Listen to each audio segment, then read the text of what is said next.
ज्ञानवाणी का नव उपहार, पहुंची शिक्षा आपके द्वार, पढ़ी लिखी और बनी कुशल, ज्ञानवाणी का उद्देश्य सफल। ज्ञानवाणी। नमस्कार श्रोताओं, आप सभी का स्वागत है साप्ताहिक ज्ञान पत्रिका में। मैं हूं आपके साथ आपकी दोस्त रेणु भट्ट।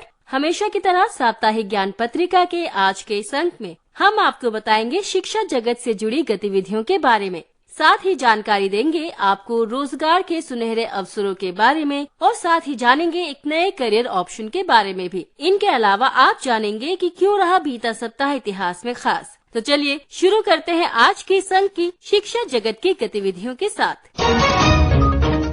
जुलाई सेशन की रजिस्ट्रेशन के लिए डेट फिर से बढ़ी। इग्नू दिसंबर टर्म एंड एग्जामिनेशन 2022 की रजिस्ट्रेशन डेट बढ़ी। असाइनमेंट जमा करने की आखिरी तारीख बढ़ी।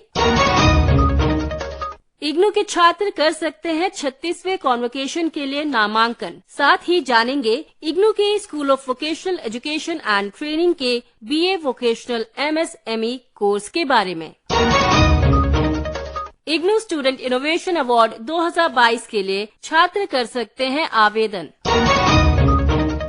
IIT रुड़की ने ऊर्जा संसाधन रिसर्च में सहायता के लिए अत्याधुनिक rock and fluid multi physics laboratory की स्थापना की। अब शैक्षिक गतिविधियां विस्तार से। इंदिरा गांधी राष्ट्रीय मुक्त विश्वविद्यालय ने जुलाई सत्र के लिए इग्नू 2022 रजिस्ट्रेशन फॉर्म भरने की समय सीमा बढ़ा दी है। जिन उम्मीदवारों ने अभी तक खुद को रजिस्टर नहीं किया, वे आधिकारिक वेबसाइट www.ignu.ac.in के जरिए इग्नू जुलाई रजिस्ट्रेशन 2022 के लिए आवेदन कर सकते हैं। इग्नू पंजीकरण शुल्क का भुगतान क्रेडिट कार्ड, डेबिट कार्ड या फिर नेट बैंकिंग के माध्यम से किया जा सकता है। इग्नू प्रवेश 2022 के लिए आवेदन कैसे करें, हम आपको बता देते हैं। सबसे पहले आपको इग्नू की आधिकारिक वेबसाइट www.ignu.ac.in पर जाना होगा। होम पेज पर उपलब्ध पंजीकरण लिंक चुनना होगा। नए पंजीकरण के लिए यहाँ पर क्लिक करें, छात्र पंजीकरण फॉर्म भरें और रजिस्टर टैब पर क्लिक करें। इग्नू आवेदन पत्र भरें, आवश्यक दस्तावेज अपलोड करें, शुल्क का भुगतान करें और फिर सबमिट टैब पर क्लिक करें। आवेदन पत्र डाउनलोड करें और इसका प्रिंट आउट रख लें। इंदिरा गांधी राष्ट्रीय मुक्त विश्वविद्यालय में प्रस्तावित विभिन्न स्नातक, डिप्लोमा, स्नातकोत्तर कार्यक्रमों में दाखिले के लिए उम्मीदवारों को इग्नू पंजीकरण फॉर्म 2022 भरना अनिवार्य है। इंदिरा गांधी राष्ट्रीय मुक्त विश्वविद्यालय ने दिसंबर टर्म एंड एग्जामिनेशन 2022 के लिए ऑनलाइन रजिस्ट्रेशन की समय सीमा को आगे बढ़ा दिया है। योग्य उम्मीदवार 10 नवंबर सन 2022 तक बिना लेट फीस के परीक्षा के लिए आवेदन कर सकते हैं। आवेदकों को 200 रूपए प्रति कोर्स थ्योरी और प्रैक्टिकल लैब कोर्स की फीस देनी होगी। उम्मीदवार 11 से 15 नवंबर सन 2022 तक 1100 रूपए लेट फीस के साथ परीक्षा के लिए आवेदन कर सकते हैं। परीक्षा 2 दिसंबर सन 2022 को शुरू और 5 जनवरी 2023 को समाप्त होगी। इग्नू टर्म एंड एग्जामिनेशन दिसंबर 2022 के लिए रिवाइज टाइम टेबल जारी कर दिया गया है। जिन उम्मीदवारों ने दिसंबर टर्म एंड परीक्षा के लिए खुद को पंजीकृत किया है, वे इग्नू की आधिकारिक वेबसाइट www.ignu.ac.in के माध्यम से परीक्षा का टाइम टेबल यानी एग्जाम्स की तारीखों की जांच कर सकते हैं। दिसंबर TEE परीक्षा 2 शिफ्टों में आयोजित की जाएगी। पहली शिफ्ट सुबह 10 बजे से दोपहर 1 बजे तक और दूसरी शिफ्ट दोपहर 2 बजे से शाम 5 बजे तक होगी। संशोधित शीट के साथ दिसंबर 2022 टर्म एंड एग्जामिनेशन के लिए परीक्षा फॉर्म ऑनलाइन जमा करने के लिए पोर्टल भी खोल दिया है। कार्यक्रम के अनुसार असाइनमेंट नियत तारीख तक जमा कर दें। एडमिट कार्ड परीक्षा शुरू होने से लगभग 7 से 10 दिनों पहले विश्वविद्यालय की वेबसाइट www.ignu.ac.in पर अपलोड कर दिए जाएंगे। दिसंबर टर्म एंड एग्जामिनेशन 2022 के लिए आवेदन करने के स्टेप्स हम आपको बता देते हैं। सबसे पहले आपको इग्नू की आधिकारिक वेबसाइट www.ignu.ac.in पर जाना होगा। होम पेज पर दिसंबर TEE 2022 आवेदन लिंक पर क्लिक करना है। अपनी लॉगिन डिटेल एंटर करें और आवेदन को पूरा करें। फॉर्म जमा करें और प्रिंट आउट लें। इंदिरा गांधी राष्ट्रीय मुक्त विश्वविद्यालय से जिन छात्रों ने वर्ष 2021 में स्नातक, स्नातकोत्तर, पीजी डिप्लोमा या सर्टिफिकेट प्रोग्राम की परीक्षा उत्तीर्ण की है, वो 36वें दीक्षांत समारोह के लिए अपना नामांकन करा सकते हैं। अधिक जानकारी के लिए आप इग्नू की आधिकारिक वेबसाइट www.ignu.ac.in पर लॉगिन करके ले सकते हैं। आइए जानते हैं इग्नू के school of vocational education and training SOVET के BA वोकेशनल MSME कोर्स के विषय में। अधिक जानकारी दे रहे हैं SOVET के डायरेक्टर डॉक्टर RSP सिंह। ऐसे विद्यार्थी जो अपनी शिक्षा के साथ साथ कार्य भी करते रहे हैं, लेकिन अपना पढ़ाई को और अपने कार्यशैली को परखना चाहते हैं, अपने हुनर को और तराशना चाहते हैं, ऐसे विद्यार्थियों के लिए हमारे विद्यापीठ से रोजगार परख हमारे प्रोग्राम्स हैं, जैसे कि फैशन डिजाइन का है, ऑफिस मैनेजमेंट का है। रिसेंटली विद्यापीठ ने एक BA वोकेशनल स्टडीज MSME करके लॉन्च किया है। इस प्रोग्राम की खास बात है, ये 3 साल का है, लेकिन इसमें सारे हमने वोकेशनल्स के कंपोनेंट जो कि स्किल से रिलेटेड है, इन्वायरमेंट के रिलेटेड से है, कंप्यूटर से रिलेटेड है, सॉफ्ट स्किल्स है, उन सारे कंपोनेंट्स को हमने रखा है और ये सेमेस्टर वाइज प्रोग्राम है। तो जो विद्यार्थी अपने एक निश्चित कार्यकाल तक, निश्चित समय तक करके निकलना चाहे तो उसमें एग्जिट का भी ऑप्शन है और वो एग्जिट करेंगे तो डिप्लोमा का उनको सर्टिफिकेट मिलेगा और यदि 3 वर्ष में पूरा कंप्लीट करते हैं तो उन्हें BA का डिग्री प्राप्त होगा। तो उम्मीद है कि हमारे नए विद्यार्थी जो +2 कंप्लीट करके आ रहे हैं या MSME या इंडस्ट्री से जुड़े हुए हैं और चाहते हैं कि उसमें स्किल्स को और बढ़ाएं, तो ऐसे विद्यार्थियों को इस प्रोग्राम में जुड़ना चाहिए। प्रोग्राम करने के बाद आप स्वरोजगार भी हो सकते हैं, अन्यथा आप एज ए ऑफिस सेटअप में या किसी फर्म में एज ए मैनेजर का काम कर सकते हैं, एज ए क्वालिटी इंस्पेक्शंस के लेवल पे काम कर सकते हैं, मिडिल लेवल के जो मैनेजमेंट के होते हैं वो वाला दायित्व आप निभा सकते हैं बखूबी। तो हमने कोशिश की है कि हर लेवल पे जो विद्यार्थी इससे निकले, या तो मिडिल लेवल पे या लोअर लेवल पे, हर सेगमेंट के हिसाब से वो स्किल अपना अर्न कर सकता है और जॉब कर सकता है, इंडस्ट्री में हो, प्राइवेट फर्म में हो। उद्देश्य तो हमारा ये है, हम चाहते हैं कि जो भी आज के परिवेश में, आजकल इकोसिस्टम में खुद का रोजगार हम सोचें, हमारे जो आइडियाज हैं हम उसको कार्यरूप दें और उसके लिए आवश्यकताएं जो भी है, जैसे कि कैसे हम बैंक से लोन लेना है, कैसे प्रोजेक्ट्स बनाने हैं, प्रोजेक्ट की सैंक्शन कैसे कराना है, कौन सी फंडिंग एजेंसीज है, सीड मनी के लिए कहां से हमें मिल सकता है, तो ऐसे सारे नॉलेज को हमने इस प्रोग्राम में डाला है। तो बड़ी ही प्रासंगिक प्रोग्राम है और जो विद्यार्थी चाहते हैं कि हम जिंदगी में कुछ करना चाहते हैं, ख्वाब रखते हैं कि हम अपना खुद अपने आइडियाज हैं उसको क्रियान्वयन करना चाहते हैं, वो जुड़े तो अवश्य ही लाभान्वित हो सकते हैं। धन्यवाद। इंदिरा गांधी राष्ट्रीय मुक्त विश्वविद्यालय के school of interdisciplinary and transdisciplinary studies के अंतर्गत MSc in environmental science programme में एडमिशन लेकर छात्र अपना करियर बना सकते हैं। इस प्रोग्राम के बारे में आपको बता रही हैं इग्नू के school of interdisciplinary and transdisciplinary studies से doctor Shachi Shah. School of Interdisciplinary and Transdisciplinary Studies is offering an MSc Environmental Science program. We know that today the world is confronted with many different emerging environmental issues. Indeed, the Earth system is entering a new era that differs sharply from the last 10,000 years. This is a new situation. It calls for a fundamental shift in our perspectives and world views, as well as new paradigm to guide action.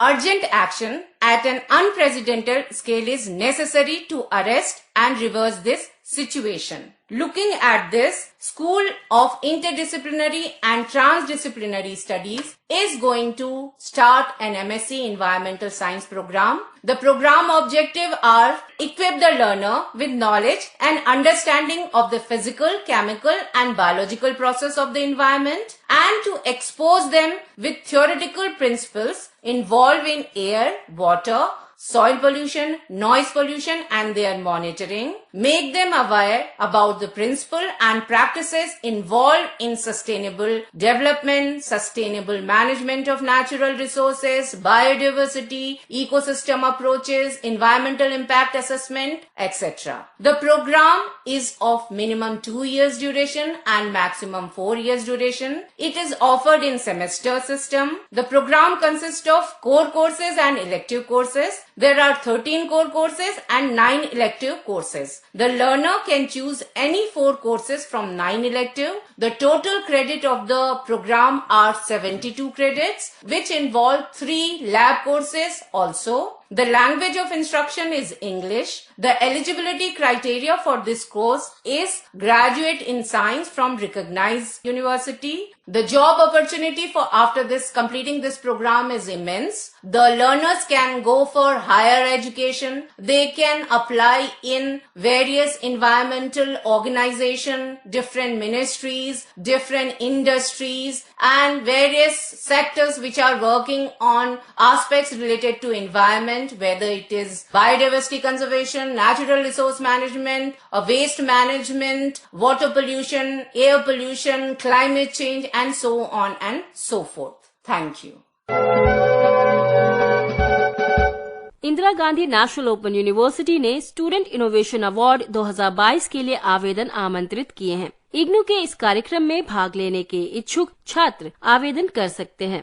जिन छात्रों ने कुछ creative बनाया है वे संबंधित form भरकर अपना आवेदन जमा कर सकते हैं। आवेदन फॉर्म इग्नू की वेबसाइट www.ignu.ac.in पर जाकर प्राप्त किया जा सकता है। इग्नू की ओर से जारी प्रेस रिलीज के अनुसार टॉप 3 दावा करने वाले छात्रों को ट्रॉफी, सर्टिफिकेट और 10,000 रूपए, 7,000 रूपए और 5,000 रूपए का नकद इनाम भी दिया जाएगा। आपको बता देते हैं कि किस तरह से विद्यार्थी स्टूडेंट इनोवेशन अवार्ड 2022 के लिए आवेदन कर सकते हैं। सबसे पहले छात्र को इग्नू की आधिकारिक वेबसाइट www.ignu.ac.in पर जाना होगा। आवेदन फॉर्म डाउनलोड करना होगा। आवेदन फॉर्म को भरने के बाद MS वर्ड में टॉप करके साथ ही उसके साथ इनोवेशन से जुड़े दस्तावेज लगाकर छात्र ईमेल के जरिए आवेदन कर सकते हैं। ईमेल एड्रेस है ncide@ignu.ac.in। छात्र को अपने इनोवेटिव कार्य से जुड़ा 5 से 10 मिनट का वीडियो क्लिप भी ईमेल पर भेजना होगा। चयनित छात्रों को वर्चुअली अपने इनोवेशन का प्रेजेंटेशन देना होगा। उसमें उन्हें ये भी बताना होगा कि ये कैसे विकसित किया और कैसे कार्य करता है आदि। रिजल्ट की घोषणा के बाद विजेताओं को ईमेल और इग्नू की आधिकारिक वेबसाइट दोनों के माध्यम से सूचित किया जाएगा। 24 नवंबर तक पहली और दूसरी परीक्षा के लिए किए जाएंगे आवेदन। सरकारी और निजी स्कूलों में शिक्षक पद पर भर्ती के लिए योग्यता निर्धारित CBSE की CTET के माध्यम से होती है। केंद्रीय माध्यमिक शिक्षा बोर्ड CBSE ने केंद्रीय पात्रता परीक्षा CTET 2022 में शामिल होने के लिए आवेदन की प्रक्रिया शुरू कर दी है। पात्र अभ्यर्थी 24 नवंबर तक इसकी वेबसाइट पर जाकर दिसंबर में प्रस्तावित परीक्षा में शामिल होने के लिए आवेदन कर सकते हैं। मनचाहे शहर में केंद्र पाने के लिए पहले आवेदन करना होगा। सरकारी और निजी स्कूलों में शिक्षक पद पर भर्ती के लिए योग्यता निर्धारित CBSE की CTET के माध्यम से होती है। इस वर्ष परीक्षा के 16वें संस्करण के लिए पंजीकरण की प्रक्रिया 31 अक्टूबर की शाम से शुरू हो गई है। ऐसे पात्र अभ्यर्थी जो परीक्षा में शामिल होना चाहते हैं वे परीक्षा पोर्टल ctet.nic.in पर जाकर ऑनलाइन आवेदन कर सकते हैं। भारतीय प्रौद्योगिकी संस्थान रुड़की अत्याधुनिक विज्ञान और प्रौद्योगिकी ने रॉक एंड फ्लूइड मल्टीफिजिक्स लेबोरेटरी नामक एक अत्याधुनिक प्रयोगशाला का उद्घाटन करके भविष्य का नेतृत्व करने की अपनी खोज में एक और बड़ी छलांग लगाई है। ये प्रयोगशाला हाइड्रेट्स और भूतापीय प्रणालियों सहित नियमित और जटिल संरचनाओं में तेल और गैस जलाशय की विशेषता चुनौतियों का सामना कर सकती है। प्रयोगशाला में कार्बनिक समृद्ध संसाधनों, कार्बोनेट्स, कोयले, खारा जलभूत, कोयले और ज्वालामुखी चट्टानों जैसे संरचनाओं के लिए कार्बन उपयोग और भंडारण व्यवहार्यता अध्ययन भी किया जा सकता है। ये प्रयोगशाला पेट्रोलियम इंजीनियरिंग पेशे भूजल अन्वेषण में महत्वपूर्ण योगदान देगी। ये ऊर्जा की खोज में एक स्थायी दृष्टिकोण की दिशा में मदद करेगा। नवंबर का महीना शुरू हो गया है। ये महीना कई मायनों में बेहद खास है। दरअसल इस महीने एकेडमिक प्रवेश परीक्षाओं और रिजल्ट को लेकर कई घोषणाएं होने लगती हैं। जेईई मेन 2023 के रजिस्ट्रेशन शुरू होने से लेकर देश के सभी सेंट्रल यूनिवर्सिटी में अंडर ग्रेजुएट कोर्सों में प्रवेश के लिए होने वाली CUET UG 2023 की तारीखों की घोषणा भी इस महीने हो सकती है। यही नहीं, इस महीने केंद्रीय माध्यमिक शिक्षा बोर्ड द्वारा कक्षा 10वीं और 12वीं की बोर्ड परीक्षा की डेट शीट भी जारी किए जाने की संभावना है। वहीं national testing agency NTA national eligibility cum entrance test यानी नीट UG के लिए रजिस्ट्रेशन भी शुरू कर सकता है। आइए जानते हैं इस महीने होने वाली महत्वपूर्ण एकेडमिक इवेंट्स के बारे में। CBSE कक्षा 10वीं 12वीं बोर्ड परीक्षा 2023। केंद्रीय माध्यमिक शिक्षा बोर्ड जल्द ही कक्षा 10वीं और 12वीं की परीक्षा 2023 की डेट शीट जारी करेगा। रिपोर्ट्स के मुताबिक CBSE बोर्ड परीक्षा की डेट शीट 2023 नवंबर में जारी होने की संभावना है। जो छात्र अगले साल CBSE बोर्ड की कक्षा 10वीं और कक्षा 12वीं की बोर्ड परीक्षा में बैठने वाले हैं, वे टाइम टेबल को बोर्ड की आधिकारिक वेबसाइट www.cbse.gov.in से डाउनलोड कर सकते हैं। NEET UG 2023 registration. National testing agency NTA देश में विभिन्न स्नातक चिकित्सा पाठ्यक्रमों में प्रवेश के लिए राष्ट्रीय पात्रता सह प्रवेश परीक्षा नीट 2023 आयोजित करता है। ये परीक्षा यानी नीट परीक्षा 2023 पेन और पेपर मोड में 13 भाषाओं में आयोजित की जाएगी। नीट 2023 पंजीकरण प्रक्रिया मार्च से शुरू होगी। हालांकि बोर्ड ने पंजीकरण प्रक्रिया के लिए कोई तारीख या समय जारी नहीं किया है। NTA आमतौर पर परीक्षा से 3 से 4 महीने पहले सूचना विवरणिका और पंजीकरण फॉर्म जारी करता है। ऐसे में उम्मीद है कि नीट UG के लिए रजिस्ट्रेशन प्रक्रिया इस महीने शुरू हो सकती है। इच्छुक उम्मीदवार अधिक जानकारी के लिए www.neet.nta.nic.in पर जा सकते हैं। CUET UG 2023 परीक्षा की तिथि। Common university entrance test CUET 2023 पंजीकरण प्रक्रिया फरवरी से शुरू होगी, जिसकी घोषणा इस महीने हो सकती है। मीडिया में आई खबरों के मुताबिक CUET परीक्षा अप्रैल के तीसरे सप्ताह में आयोजित होने वाली है। JEE main 2023 registration. NTA इस महीने ज्वाइंट एंट्रेंस एग्जामिनेशन यानी जेईई मेन 2023 के लिए रजिस्ट्रेशन प्रक्रिया शुरू कर सकता है। खबरों की माने तो जेईई मेन 2023 के लिए रजिस्ट्रेशन नवंबर के तीसरे हफ्ते में शुरू होगी। वहीं जेईई की परीक्षा जनवरी और अप्रैल महीने में आयोजित की जाएगी। इच्छुक उम्मीदवार जेईई मेन आवेदन फॉर्म को इनके ऑफिशियल वेबसाइट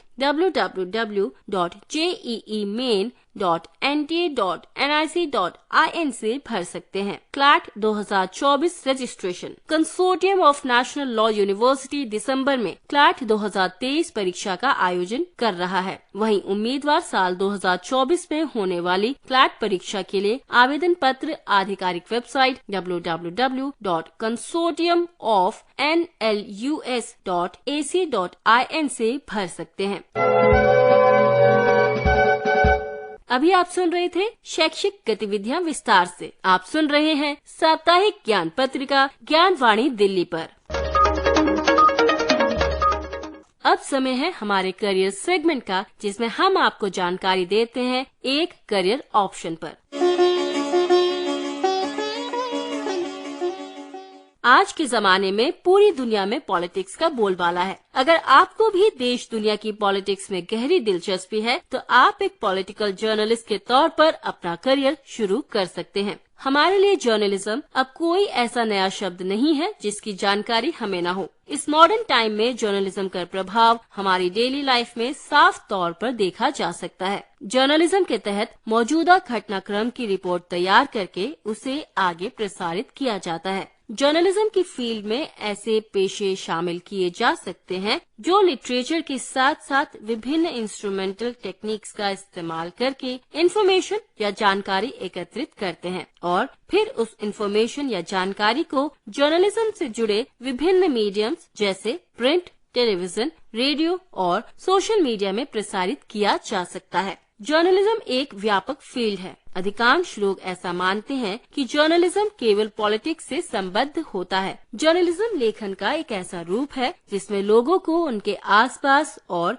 देश विदेश या फिर पूरे विश्व में होने वाली उन प्रमुख घटनाओं की जानकारी दी जाती है जिनके बारे में वे लोग पहले से शायद कुछ भी नहीं जानते हैं। जर्नलिज्म का पेशा अपनाने वाले लोगों को ही जर्नलिस्ट कहा जाता है। ये पेशेवर न्यूज़पेपर, मैगजीन्स, वेबसाइट या फिर टीवी, रेडियो स्टेशन में जॉब करते हैं या फिर फ्रीलांसिंग करते हैं। पॉलिटिकल जर्नलिज्म की एक महत्वपूर्ण शाखा है जिसमें पॉलिटिक्स और पॉलिटिकल साइंस से संबद्ध सभी पहलू शामिल होते हैं। हालांकि इस शब्द का इस्तेमाल विशेष रूप से राज्यों, देश विदेश की सिविल सरकारों और पॉलिटिकल पावर और उनसे संबद्ध सारे पॉलिटिकल घटनाक्रम को कवर करने से संबंधित है। पॉलिटिकल जर्नलिज्म का लक्ष्य मतदाताओं को विभिन्न स्थानीय और राज्य राष्ट्रीय मामलों के बारे में जानकारी और सूचना प्रदान करना होता है ताकि जनता जनार्दन को निरंतर पॉलिटिकल इवेंट्स की लेटेस्ट जानकारी मिलती रहे। पॉलिटिकल जर्नलिज्म के तहत इलेक्टोरल जर्नलिज्म और मिलिट्री जर्नलिज्म को शामिल किया जाता है। आसान शब्दों में पॉलिटिकल जर्नलिज्म सबसे लोकप्रिय जर्नलिज्म है। प्रिंट मीडिया से रेडियो और डिजिटल मीडिया तक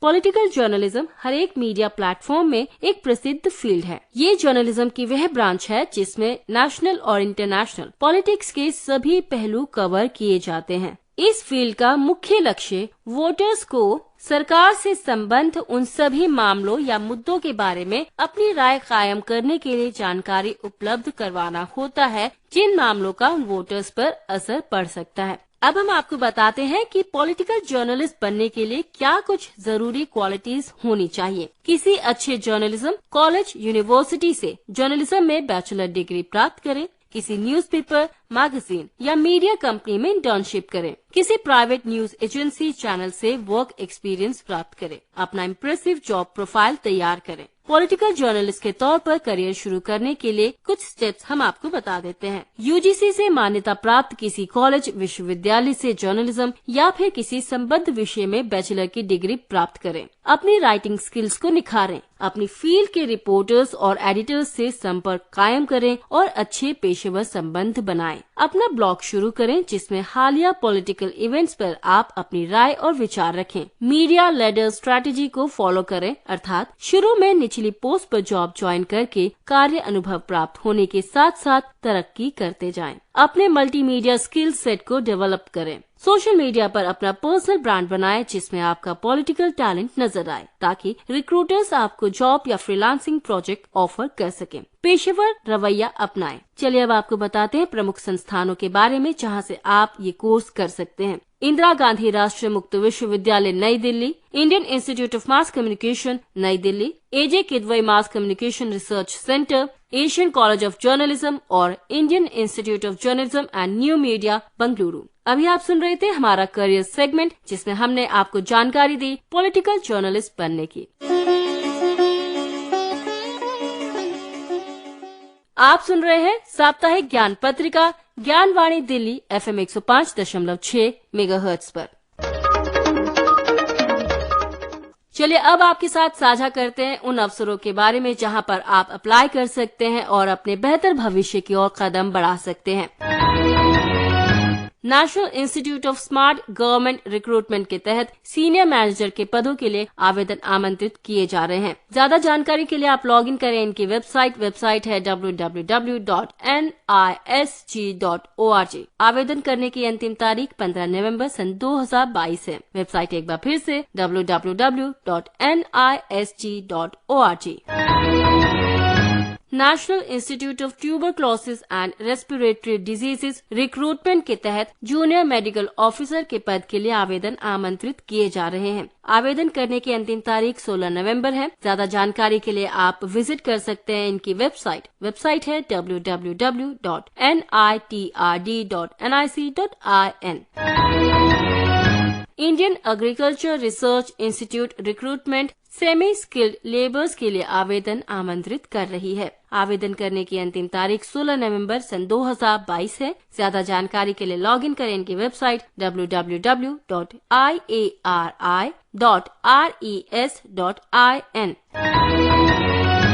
petroleum and natural gas regulatory board recruitment के तहत इंडिविजुअल कंसल्टेंट के पदों के लिए आवेदन आमंत्रित किए जा रहे हैं। आवेदन करने के लिए आप इनकी वेबसाइट पर लॉग इन कर सकते हैं। वेबसाइट है www.pngrb.gov.in। आवेदन करने की अंतिम तारीख 28 नवंबर सन 2022 है।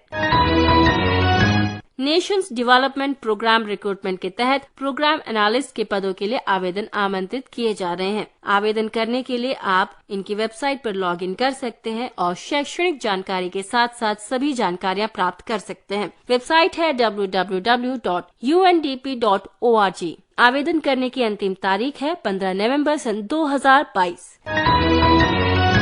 Indo Tibet border police force recruitment के तहत हेड कांस्टेबल के पद के लिए आवेदन आमंत्रित किए जा रहे हैं। आवेदन करने की अंतिम तारीख 17 नवंबर सन 2022 है। ज्यादा जानकारी के लिए आप लॉग इन करें इनकी वेबसाइट है www.itbpolice.nic.in। तो अभी आपने जाने उन सभी अवसरों के बारे में जहां पर आप अप्लाई कर सकते हैं और अपने बेहतर भविष्य की ओर कदम बढ़ा सकते हैं। आप सुन रहे हैं साप्ताहिक ज्ञान पत्रिका ज्ञानवाणी दिल्ली FM 105.6 मेगाहर्ट्ज पर। चलिए अब आपको बताते हैं कि क्यों रहा बीता सप्ताह इतिहास में खास। 30 अक्टूबर सन 1925 को पहली बार लंदन में टेलीविजन ट्रांसमिशन हुआ। 30 अक्टूबर सन 1960 को पहली बार एक जिंदा इंसान को इंसान की किडनी का सफल ट्रांसप्लांट किया गया। 31 अक्टूबर सन 1875 में भारत के स्वतंत्रता संग्राम सेनानी एवं राजनीतिज्ञ सरदार वल्लभ भाई पटेल का जन्म हुआ। 1 नवंबर सन 1950 को भारत में पहली बार भाप इंजन चितरंजन रेल कारखाने में बनाया गया। 2 नवंबर सन 1936 को बीबीसी ने टेलीविजन सेवा शुरू की थी। ये विश्व की पहली नियमित हाई डेफिनेशन सेवा थी। 3 नवंबर सन 1957 को सोवियत संघ ने लाइका नाम के कुत्ते को अंतरिक्ष में भेजा था। वो पहला जानवर था जिसने अंतरिक्ष यान में सवार होकर आसमान में गया और पृथ्वी के चक्कर लगाए। 3 नवंबर सन 2000 को भारत सरकार द्वारा डायरेक्ट टू होम प्रसारण सेवा सभी के लिए शुरू की गई। 4 नवंबर सन 1876 को भारतीय स्वतंत्रता संग्राम के महान क्रांतिकारी भाई परमानंद का जन्म हुआ। 5 नवंबर के दिन हर साल वर्ल्ड सुनामी डे मनाया जाता है। इस दिन को मनाने की शुरुआत सोवियत संघ ने सन 2015 में की थी। तो अभी आपने जाना उन सभी घटनाओं के बारे में जिसने बनाया बीते सप्ताह को इतिहास में खास। आप सुन रहे हैं साप्ताहिक ज्ञान पत्रिका। दोस्तों, इसी के साथ साप्ताहिक ज्ञान पत्रिका का ये अंक यहीं पर समाप्त होता है। हमें आशा है कि आपको हमारा ये अंक पसंद आया होगा। आज के इस कार्यक्रम में तकनीकी सहयोग दिया पीपी शर्मा ने, आलेख तरन्नुम जहां का और कार्यक्रम का संपादन किया सदन लाल ने। आज के इस कार्यक्रम के प्रस्तुतकर्ता थे कमल कुमार। इसी के साथ साप्ताहिक ज्ञान पत्रिका का ये अंक यहीं पर समाप्त होता है। अगले अंक में नई नई जानकारियों के साथ फिर होगी आपसे मुलाकात। तब तक के लिए मुझे रेणु भट्ट को दीजिए इजाजत। नमस्कार।